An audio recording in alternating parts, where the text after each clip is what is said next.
warahmatullahi wabarakatuh. Balik lagi bareng kami tentunya di Anyus di pagi hari ini, dan juga kita bakal membahas tentang hal yang menjadi, menarik di tengah publik kita untuk dibahas dan juga, hal-hal yang tentu menjadi hal yang panas di ruang publik pada saat sekarang ini. Momentum dari Hari Anti Korupsi Sedunia pada tanggal 9 Desember kemarin, itu kita akan membahas bersama-sama dengan Kejari Sungai Penuh pada hari ini. Sesuai tagline kita di belakang, ada serba-serbi penanganan tindak pidana korupsi tahun 2024 bersama Kejari Sungai Penuh. Telah hadir di ruangan kita pada hari ini ada Kejari Sungai Penuh. Pertama ada Pak Sukma Jaya Negara, yaitu sebagai Kejari Sungai Penuh. Assalamualaikum Pak. Waalaikumsalam. Iya, ini kabarnya sehat Pak? Alhamdulillah. Ya. Sehat. Kalau sehat berarti kalau melihat korupsi ini tajam nih mata ya? Insya Allah. Oke, terus juga ada Pak Yogi Purnomo, Kasipitsus. Ya, iya, apa kabarnya? Udah berapa kali kita ketemu? agak itu ya. Terus juga ada Pak Tommy Ferdian. Selamat pagi Pak. Iya, Kasubsi penuntutan Pitsus, ya. Iya, ini berentetan ya dari atas, terus kembali ke bawah ya gitu.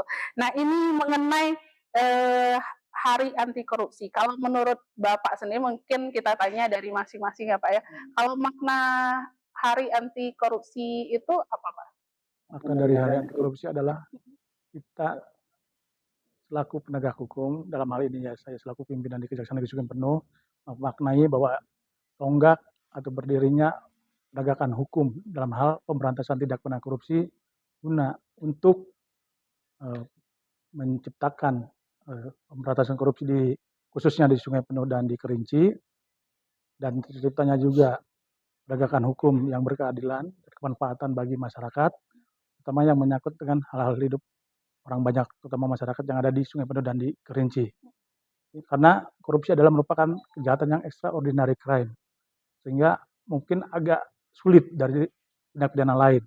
Karena ini perlu untuk digali, karena nggak menyangkut orang-orang yang mohon maaf di masyarakat level bawah, karena ini biasanya orang yang berpendidikan. Jadi memang agak susah saya dan kasih susah teman-teman di Pisus itu, karena berhadapan dengan orang yang paham dan ngerti juga. Nah itu Pak. Jadi itu yang mungkin bisa saya maknai untuk pengertian. Jadi tonggaknya berdirinya untuk pemberantasan tindak pidana korupsi tanggal 9 itu kita rayakan untuk sedunia. Nah, kalau menurut Pak Yogi sendiri, kalau memaknai dari Hari Anti Korupsi Sedunia pada tanggal 9 Desember kemarin itu bagaimana? Oke, baik Mbak Desi. Kalau Hari Anti Korupsi Dunia ini kan dilaksanakan oleh seluruh dunia, Pak. Jadi disinilah bahwa tindak pidana korupsi itu, kata Pak Kejari tadi kan merupakan tindak pidana extraordinary. Jadi tindak pidananya luar biasa dan penanganannya memang harus luar biasa juga dari kami. Perlu kejelian juga dari aparat penegak hukum, khususnya dari pihak Kejaksaan Negeri Sungai Penuh. Dan di sini kenapa di Hari Anti Korupsi itu di akhir tahun, Pak? Kalau menurut kami itu sebagai evaluasi. Itu evaluasi dari kinerja seluruh pemerintah daerah, apakah sudah melaksanakan kegiatan-kegiatan atau yang berusung mengenai anti tindak pidana korupsi tersebut. Dan juga kami selaku aparat penegak hukum, apakah kami sudah melakukan kinerja-kinerja, khususnya itu tadi, apakah sudah melakukan pencegahan tindak pidana korupsi, kemudian pemberantasan tindak pidana korupsi seperti apa, itu dievaluasi lagi untuk tahun berikutnya. Jadi di sini di momentum Hari Anti Korupsi Sedunia ini bersama-sama kita kalau untuk menghilangkan itu tidak mungkin, tapi setidaknya untuk mengurangi tahun 2024 ini lebih banyak, mungkin tahun 2025 agak dikurangi sedikit lah ya kan, atau lebih kurang lagi terkait tindak pidana korupsinya, mungkin itu saja. Iya, kalau Pak Tommy sendiri gimana ini khusus di penuntutan ya? Ini juga melihat dari makna mungkin menurut Pak Tommy sendiri Hari Anti Korupsi itu bagaimana? Kalau menurut saya makna Hari Anti Korupsi Sedunia itu sebenarnya bertujuan untuk membuat suatu pemerintahan yang baik, pemerintahan yang bersih. Maksudnya pemerintahan yang baik itu adalah pemerintahan yang bisa berjalan dengan baik dan tanpa ada korupsinya. Bukan berarti dalam pemerintahan yang baik itu tidak ada korupsi, tetap ada. Ya, seperti yang tadi sudah disampaikan oleh Pak Jari dan juga Pak Kasatitsus, bukan terkait dengan tindak pidana korupsinya, namun bagaimana cara kita untuk mengurangi tindak pidana korupsi dari pemerintahan itu sendiri seperti itu, sehingga terwujudlah suatu negara ya, seperti tujuan negara kita ya, untuk memakmurkan negara kita, negara Indonesia dan persatuan bangsa sesuai dengan amanat Undang-Undang Dasar 1945 seperti itu. Iya, berarti korupsi itu bukan budaya ya Pak ya? Bukan. Jangan dinormalisasikan jadi budaya ya. Udah biasa dari atas aja sampai bawah udah itu ya. Udah ketemu. Kalau mengenai hal itu. Nah, tentu Kejari Sungai Penuh pada tahun 2024 ini banyak juga. Ini semoga dikurangi tahun 2025. Ini bukan prestasi ya Pak ya.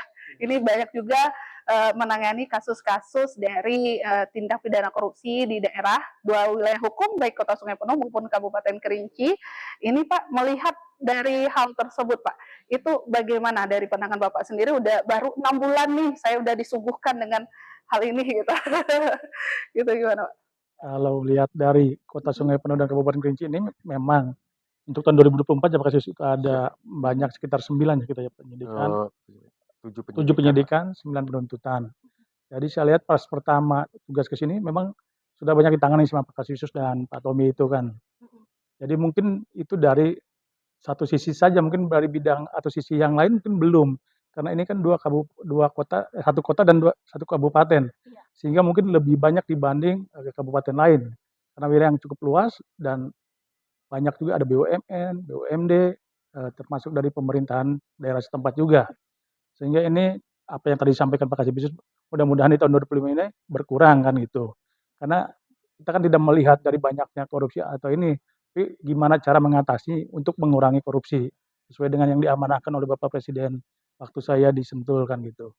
Gimana caranya untuk mengurangi kebocoran-kebocoran yang ditimbulkan oleh kegiatan yang diadakan oleh pemerintahan daerah dan termasuk dengan pemerintahan yang vertikal juga. Itu mungkin Pak yang bisa saya sampaikan sementara. Iya, ini menarik juga bahwa tadi disampaikan oleh narasumber kita bahwa Pak Yogi juga bahwa ini ada tentunya ada orang-orang yang melakukan tindak pidana korupsi ini bukan orang yang sembarang, berarti orang-orang yang bahkan di elit tingkat pemerintah daerah, terus juga ada juga elit global, maksudnya elit-elit yang kayak sekelas menteri, pokoknya banyak ya yang lagi heboh pada saat sekarang ini ya Pak ya.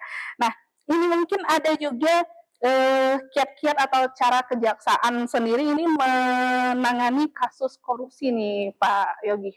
Mungkin kita ke Pak Yogi dulu. Ini Mbak Des, kalau memang itu tadi kan Mbak Desi mengatakan memang kalau tindak pidana korupsi ini kan pasti dilakukan oleh orang-orang yang terpelajar. Pendidikannya itu S1, S2 dan yang S3 lah. Jadi mereka itu menggunakan modus-modus yang tertentu ya kan. Oh ini bagaimana nih ini agar tidak bisa diketahui oleh pihak APH para penegak hukum. Jadi kalau kami di pihak kejaksaan ini, kalau terkait penanganan tindak pidana korupsi itu kan ada dua hal. Yang pertama terkait berasal dari laporan masyarakat dan ada juga temuan dari kami sendiri.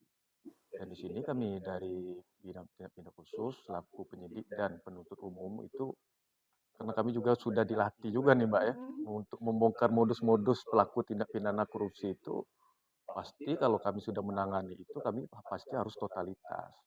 Terkait memang di dalam satu penanganan perkara itu pasti ada hambatan. Apakah itu modus yang baru, ya kan itu kan, di mana dia menyimpan uangnya, hartanya di mana itu harus kami gali semua. Tapi karena kami di sini ada Pak Kajari juga selaku stakeholder di kantor juga yang lebih pengalaman juga dari kami, dan memimpin kami sehingga tindak pidana korupsi yang kami tangani itu bisa terungkap sepenuhnya. Ini terbukti dalam tahun 2024 kami berhasil melakukan penyidikan 4, kemudian penyidikan 7 dan penuntutan 9. Jadi 9 orang lah yang berhasil kami sidangkan di persidangan. Nah, itu bukti kerja keras yang luar biasa, Mbak. Nah, sehingga di tahun 2024 di Kejari Sungai Penuh ini kan mendapat juara 1 Pak Jari ya. Iya, betul. Juara 1 dalam penanganan tindak pidana korupsi. Memang di satu sisi prestasi ini dalam pengungkapan tindak pidana korupsi. Apa berarti kalau di sisi lain berarti tindak pidana korupsi di Sungai Penuh Kabupaten Kerinci Nah, kan banyak. tinggi nih, ya kan? Tinggi. Ya kan? Berarti kan tinggi. Berarti juara 1 Sungai Penuh berarti pemerintah daerahnya di BUMN dan BUMD ini berarti tindak pidana korupsinya tinggi kan itu. Sisi negatifnya lah ya kan? Maksudnya sisi negatif kepada penilaian dari daerah ke Kota Sungai Penuh dan Kabupaten Kerinci. Tapi sisi positif kinerja kami dapatkan juara 1 berhasil menangani tindak pidana korupsi. Itu ada dilema lah di antara kami. Tapi memang kalau kami dalam melakukan tindak pidana korupsi, yang pastinya kami berdasarkan aturan hukum yang berlaku, bagaimana ininya, perbuatan melakukannya apa, dan modus-modusnya seperti apa, itu pasti kami pelajari. Dan pasti kami di sini tim, Mbak. Jadi kami tidak ada yang namanya satu orang yang maju, semuanya tim. Kalau tindak pidana khusus ini, walaupun kami di bidang tindak pidana khusus, tapi itu melibatkan jasa-jasa yang lain. Seperti ada di jasa Dipidum itu diperintahkan oleh Pak Kajari untuk membantu bidang tindak pidana khusus. Ada bidang intelijen yang untuk mendata di luar dan berita-berita di luar dikumpulkan semuanya. Ya Datun pun juga dan maupun bidang-bidang yang lain itu membantu untuk mengungkapkan tindak pidana korupsi yang disatukan di bidang tindak pidana khusus. Ya berarti memang satu sisinya berarti nampak kalau di daerah kita tadi banyak Nah, itu. banyak halnya, tapi satu sisi berarti menampakkan bahwa Kejari Sungai Penuh itu benar-benar Benar kerja kan gitu. Kerja. gitu kan, jangan macam-macam loh gitu. Benar-benar kerja gitu. Nah juga tentu kita ke Pak Tommy lagi. Pak Tommy juga sebagai di tuntutan ya, Iya, Pak tuntutan. ya, banyaknya di luar, Di Jambi. di dan Jambi Tipikor. ya, oh banyaknya di Jambi, Di jarang Jambi. ke negeri dingin ya. Agak panas suasananya ya, Pak. Sampai sebulan di Jambi kerja dia. Di Jambi aja kerjanya. Ini juga tentu ada hal-hal gimmick-gimmick gitu, gimmick-gimmick yang dirasakan oleh Pak Tommy sendiri, sehingga kita juga ini tidak lepas juga dari kerjasama yang baik dari tim tadi, Pak Tommy juga dan tim juga itu gimmick-gimmick yang terjadi mungkin di lapangan Pak Tommy yang mungkin ke Jambi ya gimana, atau bisa diceritakan setelah alur ceritanya gitu. Satu kasus yang dibawa ada bisik-bisik tetangga, kan ada yang dilaporkan oleh masyarakat tadi Pak, ada yang dari angin lalu gitu kan, ada bisik-bisik tetangga ini ditangani oleh dari Kejari sendiri gitu. Mungkin Pak Tommy sendiri ceritain deh pengalamannya gitu. Baik, terima kasih Pak. Terkait dengan tersebut ya, seperti yang sudah disampaikan Pak Kajari Bukas Pitsus, kami ini melakukan 9 penuntutan. Bisa dibayangkan dalam 1 tahun itu kan 12 bulan. Ya kan, sedangkan kita penuntutan sudah 9. Berarti kalau bagi rata-rata itu 1 bulan itu bisa 1 orang. Orang penuntutan seperti itu ya kan. Bagaimana memang kinerja kita memang luar biasa sekali ya, di backup juga oleh Pak Pitsus dan juga Pak Kajari ya. Yang terjadi di lapangan itu memang sangat dilematika.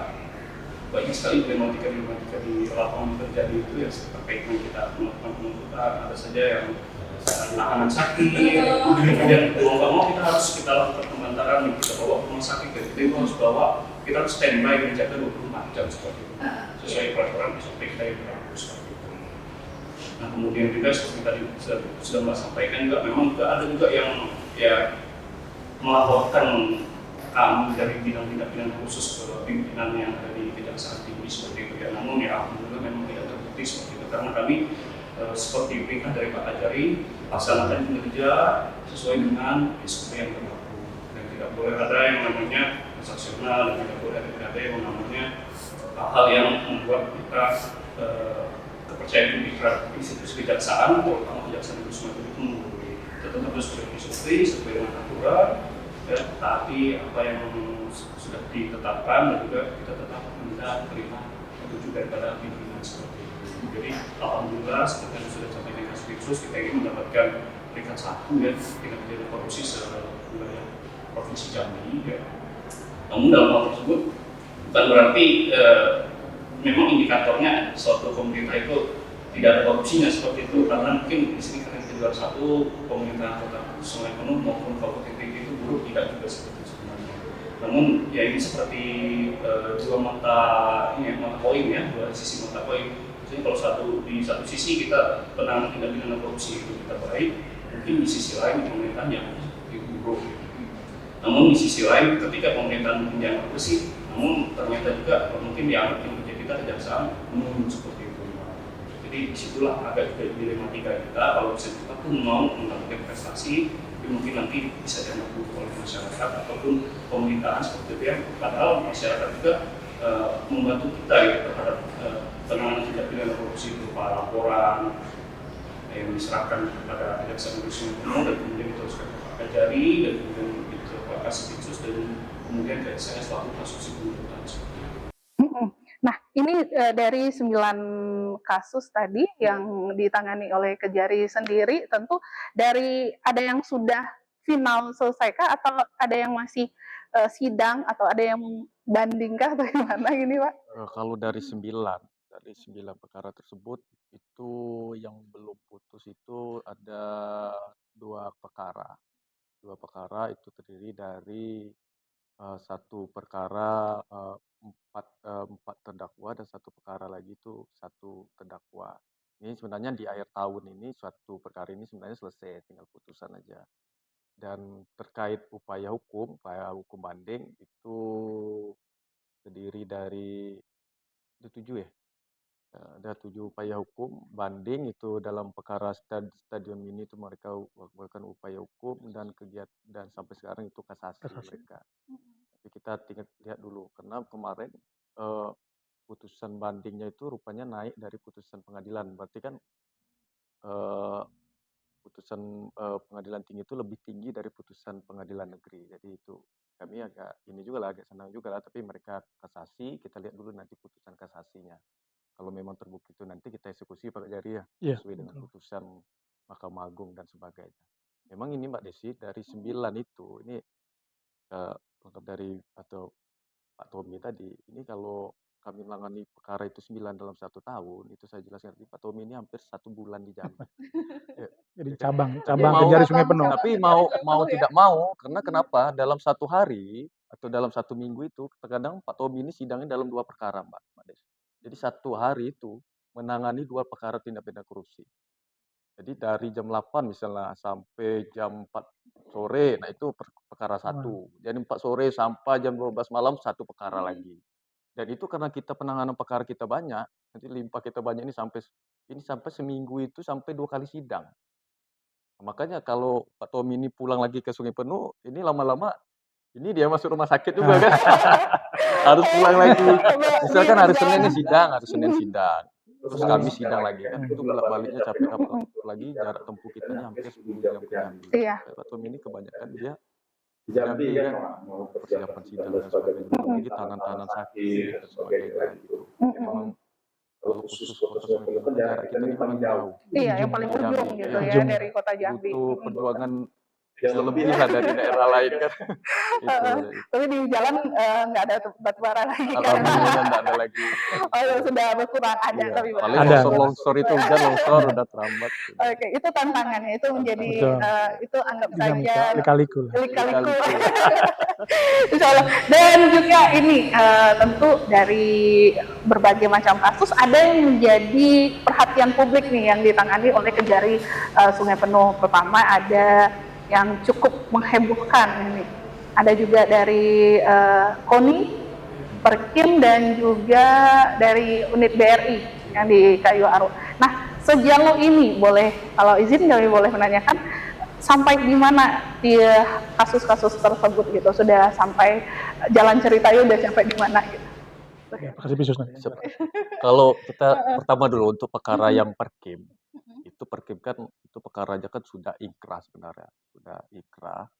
Tapi kami sejak dari Pak Kejari baru, Pak Sukma, selama 6 bulan ini dalam kepemimpinan beliau, kami sudah berhasil mengamankan aset.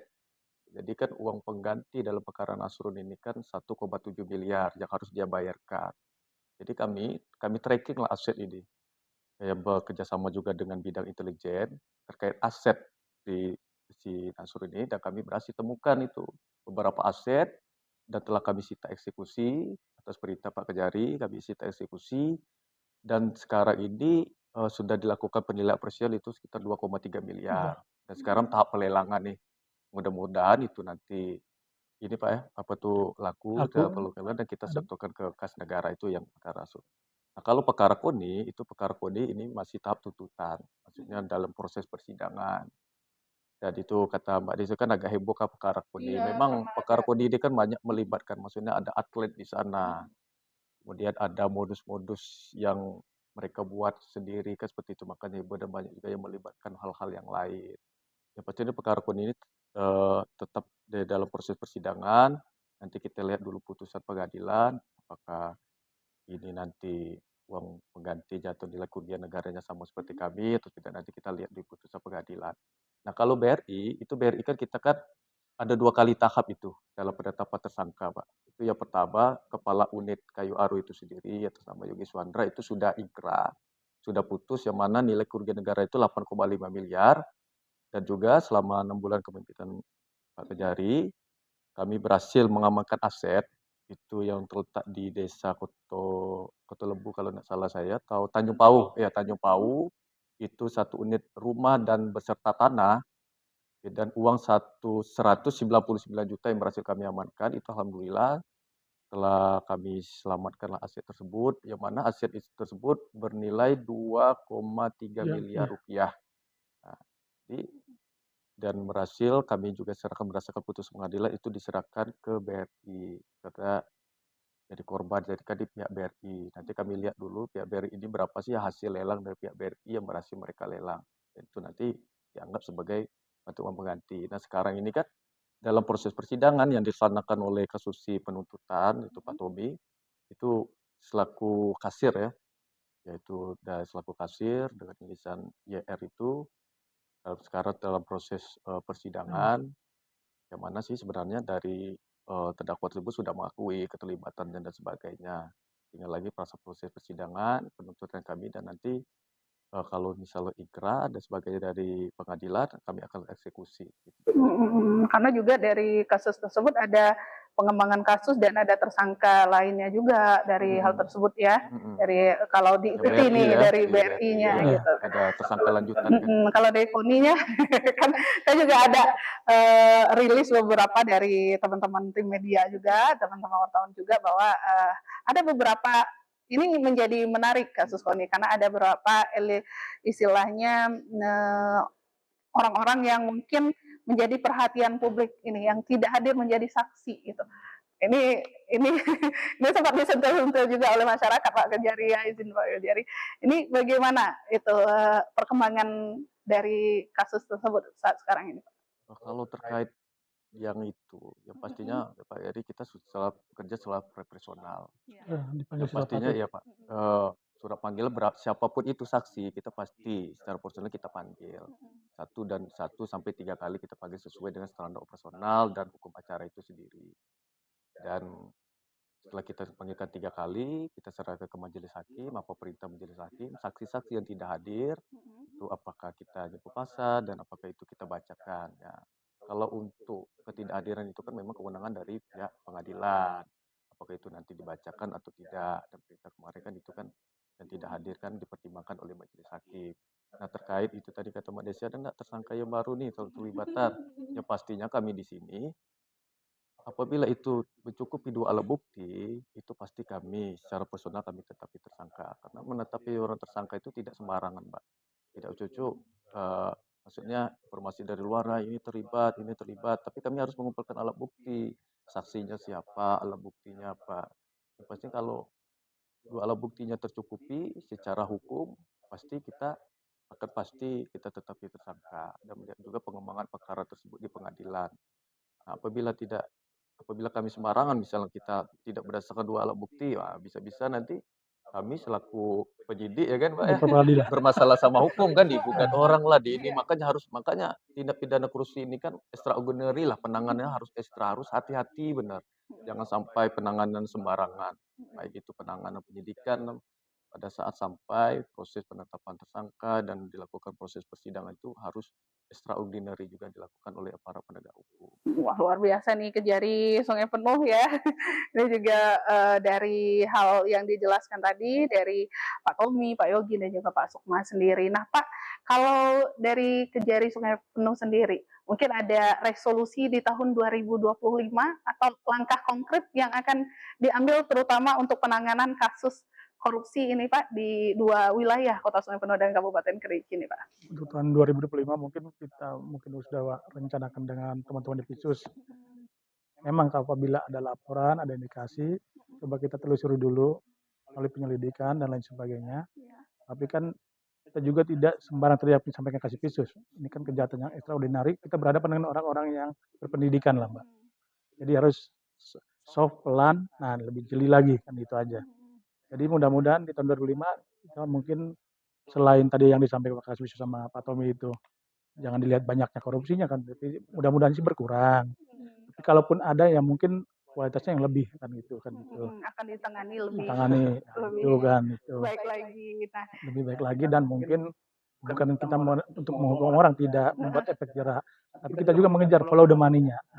Yang dinikmati teman-teman ini kemana sih uangnya kan gitu. Bukan kita sembarang untuk menindak itu dengan menghukum membuat efek jerah, kita kejar juga untuk pengembalian kerugian keuangan negara, follow the money-nya kemana kan gitu. Nah, karena kan negara juga butuh seperti yang diamanahkan tadi disampaikan Pak Tommy untuk kesejahteraan rakyat kan gitu kan. Apalagi sekarang Pak Presiden kan mewanti-wanti kan untuk jangan ada kebocoran lah, minimalisir mungkin dah kan gitu kan itu. Tindakan-tindakan Ya. yang merugikan negara. Kalaupun sudah ditindak harus bisa memperbaiki untuk kemudiannya kan itu. Nah itu disampaikan di seluruh pimpinan daerah juga kan.